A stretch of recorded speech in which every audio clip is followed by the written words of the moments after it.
guys, I'm Bella, the Maker Mama boss lady behind Fiber and Fox, and this is not an episode of my podcast. This is another one of those one-off videos where I'm going to be sharing a book review with you today. Not something I typically do, but I was contacted by a publishing company about reviewing this book, and they gifted it to me, and they are giving one away to you as well. So I have a giveaway and a book review.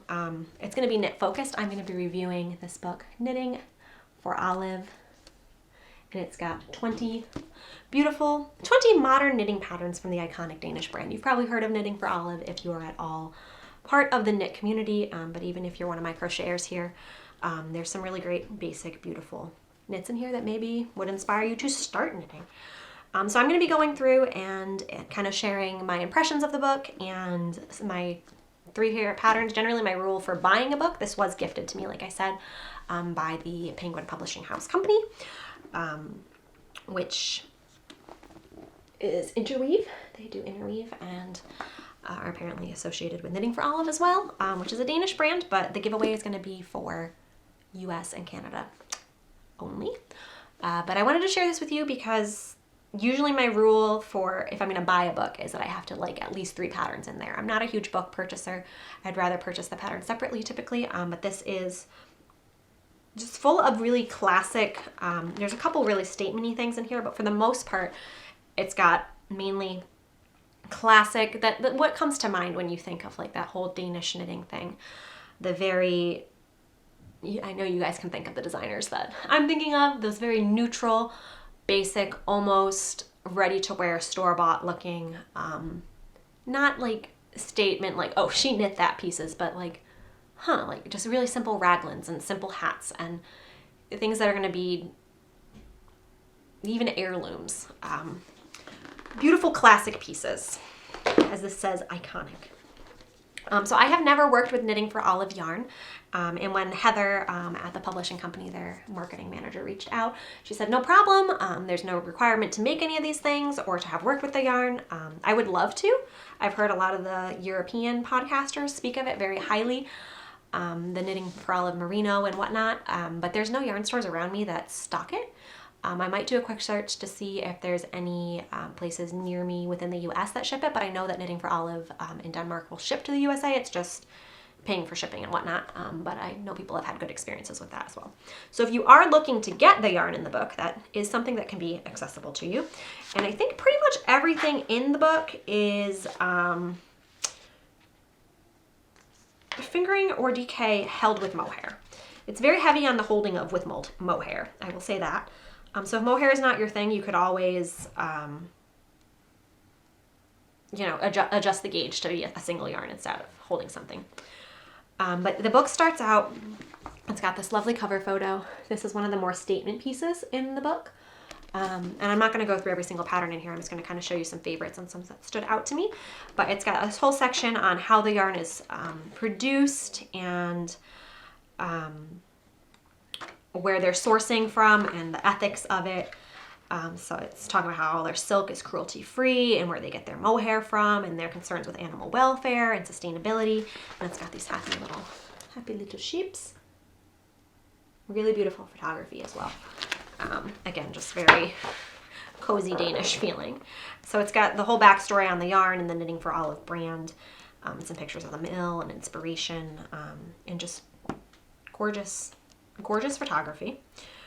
And you can find all of Knitting for Olive patterns and whatnot on Ravelry, but this is some of their, top patterns into a book. And like I said, I've never made any of their patterns. I've never worked with any of their yarn, but these are some in here that I wanted to share with you. Let's see. In no particular order, I'm just going to go in the order that I've marked them in the book. This is one that I probably won't make, but I'm having a hard time visualizing how it would look on me, but this is the Chunky Rib Sweater. It's this really pretty, I like the red. Most of the things in here are very neutral colored, but I like this red that they're working with here.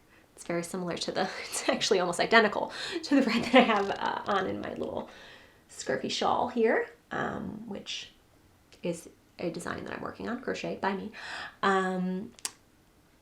But yeah, I don't know how this would fit on me. It's a little more fitted than I would usually go for, but I do like the interesting like raglan ribbing and the way that the neckline kind of just flows into the whole sweater.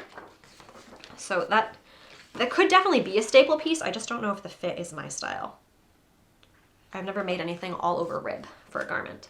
But that is beautiful. One that I am planning on making is the December hat, and it has an accompanying olive scarf that goes with it. This is very similar in style to the Oslo hat by Petite Knit, who's also a Danish knitter.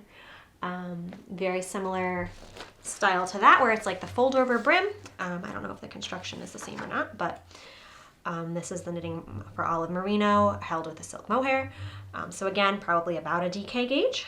And the scarf is a more textured, I don't think it's a cable. I think it's just a textured situation, but there's charts for all of the lace or cable-y situations.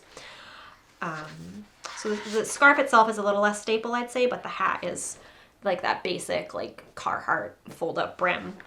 Really basic hat. So I would definitely consider making one of those for myself and or my children. I don't know if my husband would wear that style, but it has a couple different sizes. It has actually 7 different hat sizes. And I'm assuming there's okay, no, it has the measurements on sizing of the hats. So it fits from a 16.5 inch head up to a, oh wait, no.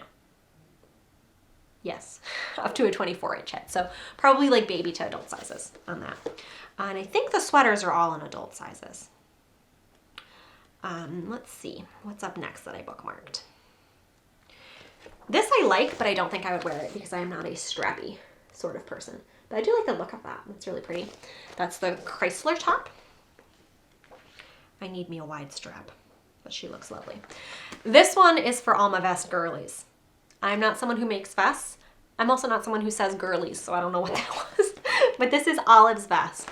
And again, I mean, it always helps when the model is just beautiful. Like, look her cheekbones and lips. She's pretty. But I don't like vests. I don't get vests. My mother is a big believer in the vests, and as soon as she looked at the book, she was like, oh yes, that one. So maybe I'll make one for her or something if I have some downtime. And I don't usually gift knit stuff for other people other than my husband and kids, but yeah, this is a great basic vest.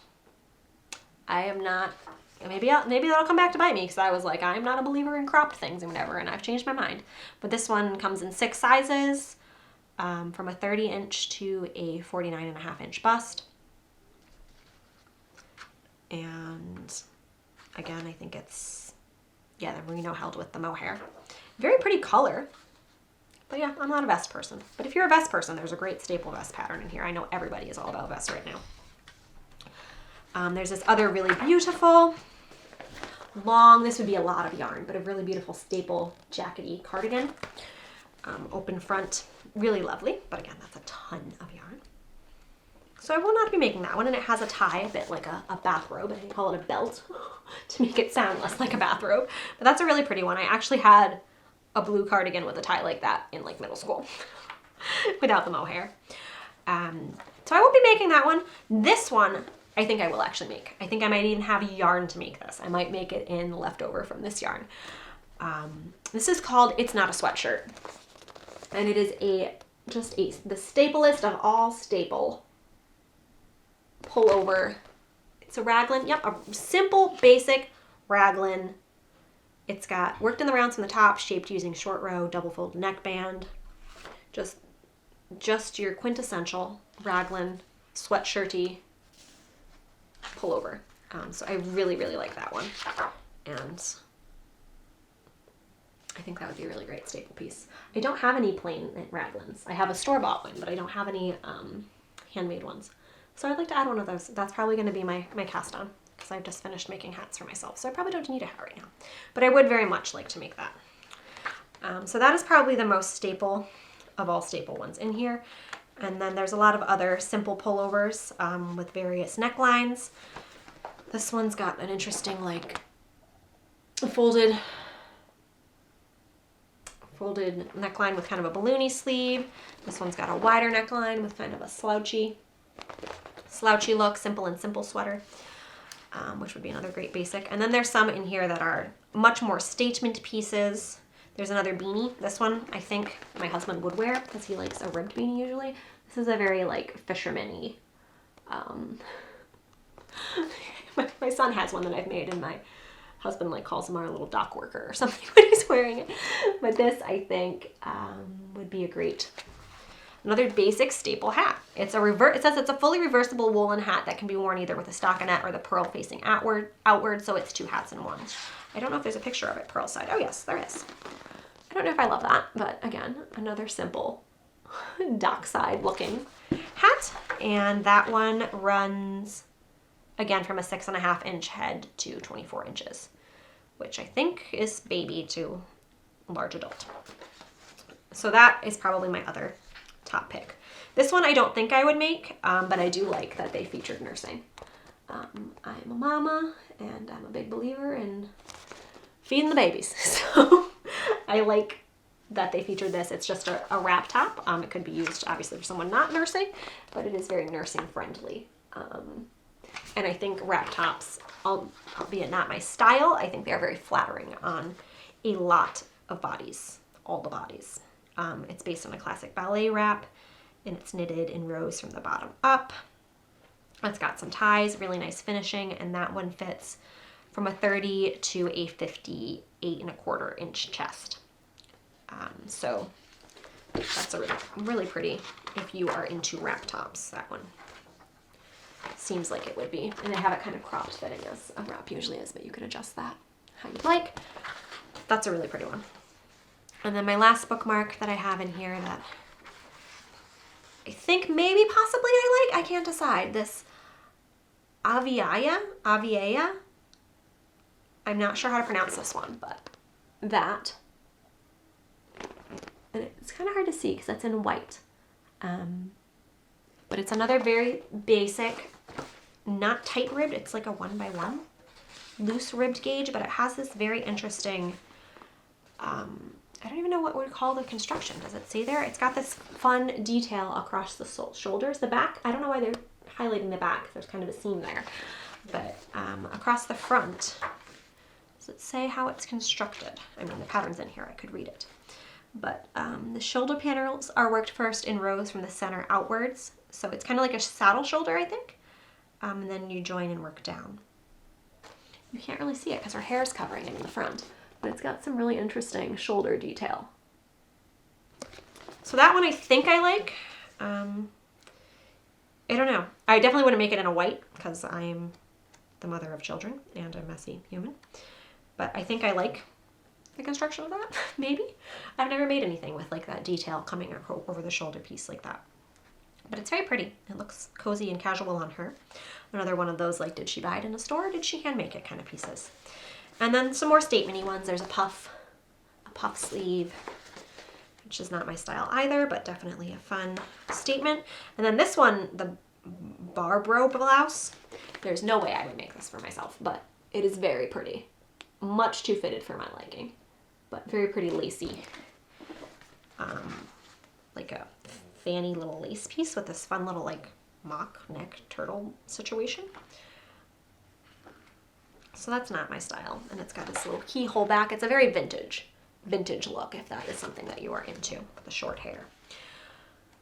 But yeah, great patterns. It's got nice, oh, this is an up close of that other one, the Avia. This one, see how it runs from the neck out? So that one's interesting to me.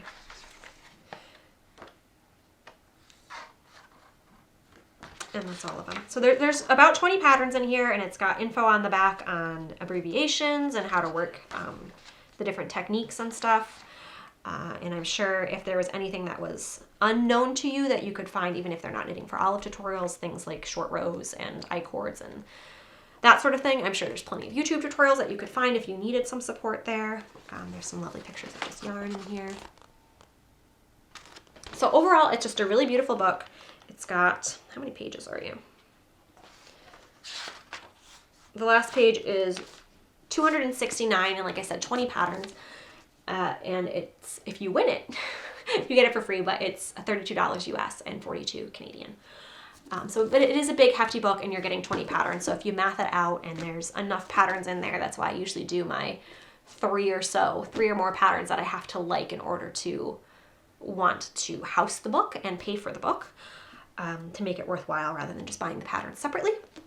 But this is, I'm not a huge coffee table book person, but it is a very pretty display book as well. And like I said, the photography is just that, you know that Danish, Scandinavian type cozy knit vibe that all of us knitters and crocheters are obsessed with. And it seems like overall, at least judging from this book, I haven't done a ton of background research on Knitting for Olive, but it does seem like everything is very sustainably and ethically grown and sourced, which I do like very much from a wool. When you can find that information, those are great companies to support.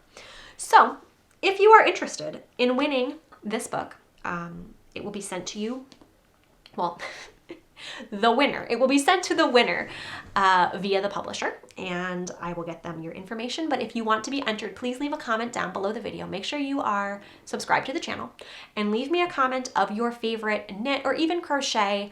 Doesn't have to be related to this book at all or Knitting for Olive, but your favorite classic, quintessential, staple piece, pattern, whether you've made it or not. Something that you're hoping to make, could be one that I mentioned, could be completely different craft, or one that you've seen elsewhere on someone else's podcast. Something that just comes to mind when you're like staple, heirloom, easy to wear, as they say, everyday knit or crochet piece that is just kind of timeless. Leave me a comment with what that pattern is for you, and then I will be drawing a winner. Let's see, let's pick a date.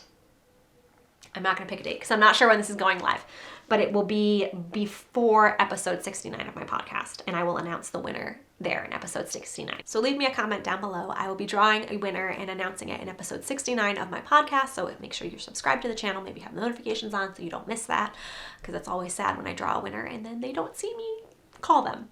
And as of the rules of YouTube, I can't directly contact you, so you need to see me saying, hey, you're the winner, and then you contact me via email, which is linked down below the videos.